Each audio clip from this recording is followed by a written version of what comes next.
Welcome everyone to the August edition of the Highball Advisors Railroad Retirement Newsletter. My name is John McNamara of Highball Advisors. Out here outside Pittsburgh on the Wheeling and Lake Erie Railway, here shooting this month's newsletter.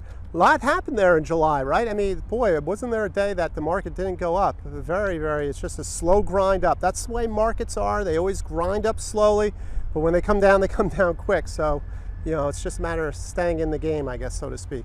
A lot of great stuff in the newsletter this month. I have a very good whiteboard on 7 risks railroad retirees face in railroad retirement. You know, things that you might not be thinking about. You want to check them out.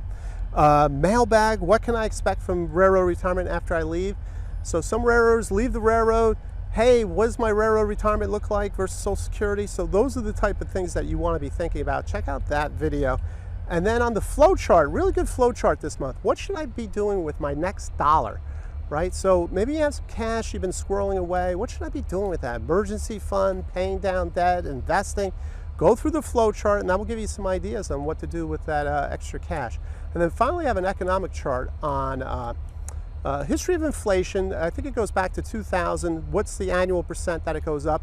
And then it measures it against other asset classes, right? So every year, if you have no return, you're always going to lose money because of inflation. So this puts it up against, hey, if I had it just in cash, if I had it in bonds, if I had it in stocks, see what those returns are. It's pretty surprising.